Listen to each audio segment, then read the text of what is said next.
In the vast tapestry of divine wisdom that is the Holy Bible, the Apostle Paul's letters stand out as fervent missives of spiritual instruction, personal exhortation, and theological depth. It's in these letters that the heartbeat of the early church can be most vividly felt. A church finding its feet in the Roman world, trying to define itself against both the rich traditions of Judaism from which it sprang, and the myriad pagan practices by which it was surrounded. Ephesians is one such letter, a glorious document where doctrine meets duty and belief intertwines with behavior. And nestled within this letter is a powerful exhortation in Ephesians chapter 5, verses 15 through 21, where Paul speaks directly to how Christians ought to live amidst a culture often contrary to the tenets of faith. This isn't just about adherence to rules, but an invitation to a transformed life, a different way of moving through the world. In this day and age, perhaps more than ever, Paul's words remain crucial.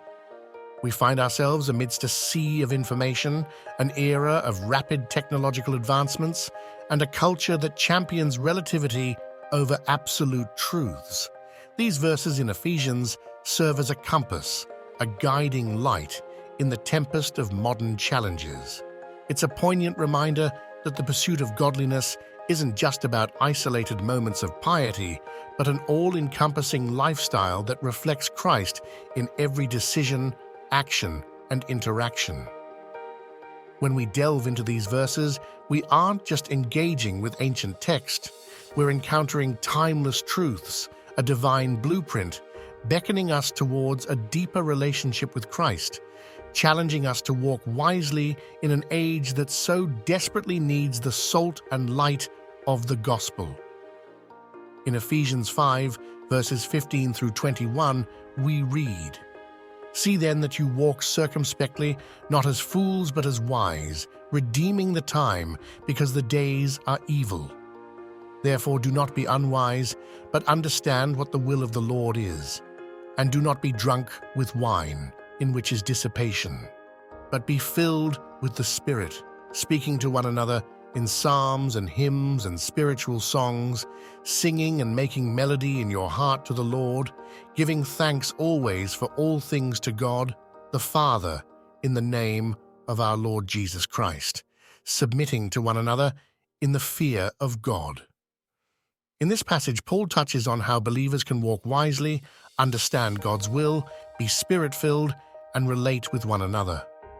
This portion of Scripture calls for our attention, especially in an age marked by distractions, misconceptions, and secular pressures. Paul notes in verse 15, "See then that you walk circumspectly, not as fools but as wise."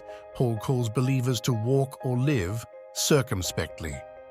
The term suggests carefulness, vigilance, and a full consideration of all circumstances and potential consequences. In a world riddled with snares, Paul's advice is not just to walk, but to tread wisely, discerning between what is of God and what isn't. We are in a daily battle against the worldly forces. Let's not walk in ignorance or naivety. Equip yourself with the Word of God and approach each day with discernment, thinking deeply about our decisions and choices.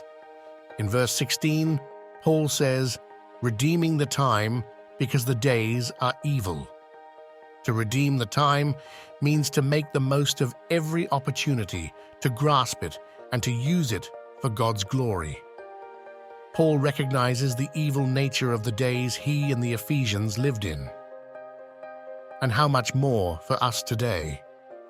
With distractions at every turn, we must prioritize our relationship with God, using every moment we have for His glory and the spread of His word. Understand that the world is not neutral. It's antagonistic to godliness. Be intentional with your time. Verse 17, "Therefore do not be unwise, but understand what the will of the Lord is." Ignorance is not bliss in the Christian journey. Paul challenges believers to know and understand God's will, to actively seek it out. Immerse yourself in the Scriptures. Pray for understanding. Don't wander aimlessly through life, but actively seek His direction and purpose in all you do. Verse 18, "And do not be drunk with wine, in which is dissipation, but be filled with the Spirit." Paul contrasts being drunk with wine and being filled with the Spirit. While wine leads to dissipation or reckless abandon, the Spirit leads to life, power, and godliness. Avoid the temporary, mind-altering allure of substances and seek a constant, soul-enriching filling of the Holy Spirit. Let Him lead, direct, and empower your every step. In verses 19 through 20, Paul says, "Speaking to one another in psalms and hymns and spiritual songs, singing and making melody in your heart to the Lord, giving thanks always for all things to God the Father, in the name of our Lord Jesus Christ." Worship isn't confined to Sunday mornings. It should be a continuous outpouring from our hearts. Paul suggests a communal form of worship where believers encourage each other through Spirit-inspired songs and gratitude. Let your life be a song of praise to God, even in trials. Share hymns and spiritual songs with fellow believers to uplift and edify. In every circumstance, find a reason to give thanks. Verse 21, "Submitting to one another in the fear of God." Mutual submission out of reverence for God is Paul's call. It's not about hierarchy, but about love, respect, and unity in the body of Christ. Set aside pride, serve others selflessly, recognize the divine worth in every believer, and interact with love and humility. As we reflect upon Ephesians chapter 5, verses 15 through 21, it becomes increasingly clear that the journey of faith is not a passive endeavor, but a dynamic call to a transformed way of living. Paul's words are not mere suggestions or good advice, but divine mandates meant to shape our very essence and reshape the narrative of our lives. In a world that values instant gratification and fleeting pleasures, Paul's exhortation is a stark contrast. It pushes us beyond our comfort zones, prompting us to consider not just the immediate ramifications of our choices, but their eternal significance. It is so much more than a checklist of do's and don'ts. It's an invitation to step into a life of deeper purpose, fulfillment, and joy in the Lord. The world around us is in constant flux, with shifting morals, evolving ideologies, and new challenges arising each day.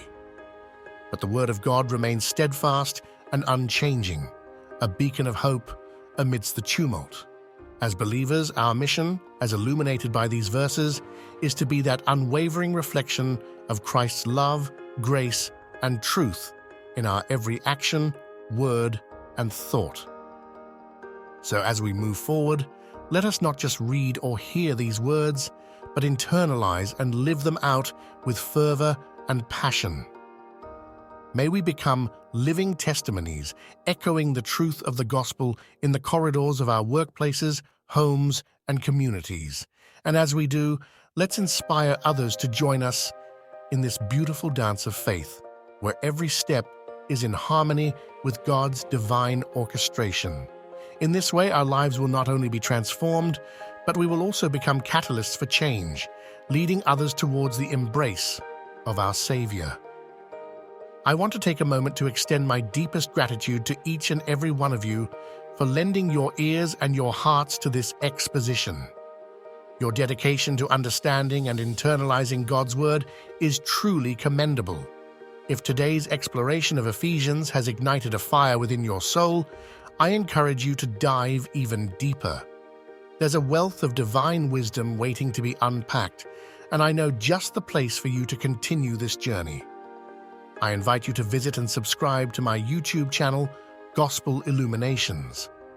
There, we delve into the profound truths of the gospel, shedding light on its transformative power and guiding souls to the beauty and depth of God's Word. So let's continue this spiritual exploration together, diving deeper into the illuminating truths of the gospel.